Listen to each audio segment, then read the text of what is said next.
So hello guys, कैसे हैं सभी लोग। आज के वीडियो में हम लोग पाथफाइंडर का एक प्रॉब्लम करेंगे न्यूटन लॉज ऑफ मोशन से। तो इस प्रॉब्लम में क्या कहा है कि हमारे पास 3 ब्लॉक्स हैं ए बी एंड सी। एक फोर्स F लगाया जा रहा है ब्लॉक ए पे। तो हमसे पूछा है कि ये फोर्स F क्या होना चाहिए सो दैट बी और सी ब्लॉक ए के रिस्पेक्ट में रेस्ट में हो। ठीक है, इसको ऐसे भी समझ सकते हो कि अगर कोई ऑब्जर्वर ए ब्लॉक पे बैठा है तो वो देखेगा कि बी और सी रेस्ट में है। ठीक है, तो चलो सोचने का ट्राई करते हैं कि कैसे हम लोग कर सकते हैं इस प्रॉब्लम को। ओके, तो यहाँ पे देखो एक फोर्स F लग रहा है और B और C एक रिस्पेक्ट में रेस्ट में है। तो इसका मतलब क्या है? इसका मतलब ये है कि A, B और C इन तीनों का एस्केलरेशन सेम होगा, राइट। इसको मैं मैथमेटिकली भी प्रूव कर सकता हूँ रिलेटिव मोशन से कि acceleration of B with respect to A क्या होगा? Acceleration of B minus acceleration of A। तो acceleration of B with respect to A क्या है? ज़ीरो। तो अगर ये ज़ीरो हो गया तो एस्केलरेशन ऑफ बी एस्केलरेशन ऑफ ए के ही इक्वल आ गया, राइट। सिमिलरली सी का भी एस्केलरेशन ए के एस्केलरेशन के बराबर आ जाएगा, ठीक है ना। तो अब इसके आगे क्या करें? तो हम लोग क्या करते हैं ना, इस पूरे को एक सिस्टम मान के हम लोग एस्केलरेशन निकाल लेते हैं।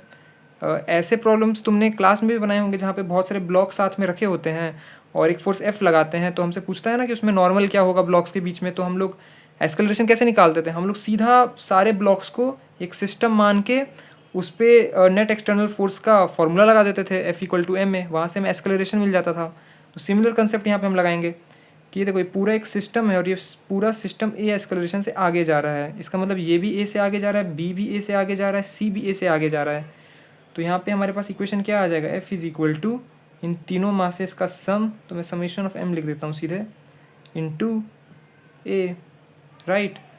तो फोर्स इक्वल टू क्या हो जाएगा? इन तीनों मासेस को ऐड करो और ये हो जाएगा 20a।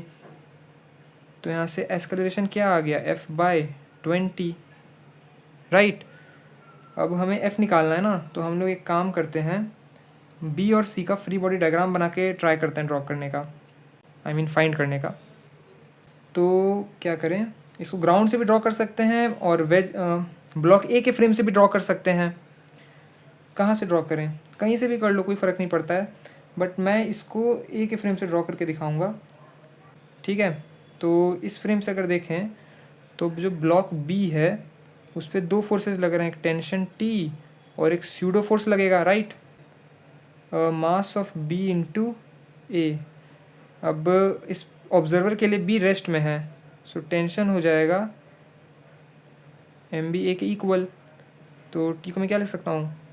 5a, right. वैसे अगर सी का ड्रॉ करें फ्री बॉडी डायग्राम, तो सी हमारा क्या है? रेस्ट में है। तो यहाँ जो टेंशन टी लग रहा है और एक नीचे लगेगा ग्रेविटी 3g, यहाँ पे एक स्यूडो फोर्स लगेगा। मास ऑफ सी कितना है? 3, सो 3a के इक्वल। अब ये रेस्ट में है, तो रेस्ट में है तो मैं डायरेक्टली यहाँ लिख सकता हूँ कि जो टेंशन होगा it will be under root of 9a² plus 9g², right. ठीक है, यहाँ पे थीटा एंगल मान के भी कर सकते हो, लेकिन ज़्यादा इजी है कि तुम सीधा लिख लो कि इन दोनों का जो रिजल्टेंट है वो टी को कैंसिल करना चाहिए। ओके, सो टी हमारा था 5a, तो मैं इसको स्क्वायर कर देता हूँ। सो 25a², सो 25a² क्या हो जाएगा? F² upon 400। तो 9a² है F² अपॉन 400।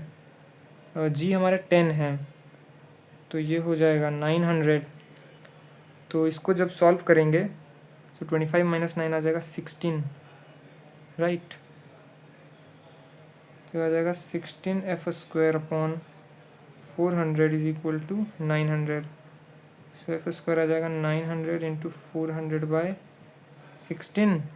तो यहाँ से F हमारा क्या आ जाएगा? 30 इंटू 20/4। सो ये आ जाएगा 150 Newton. Okay, so I hope तुमको समझ आ गया होगा ये प्रॉब्लम कैसे सॉल्व होगा।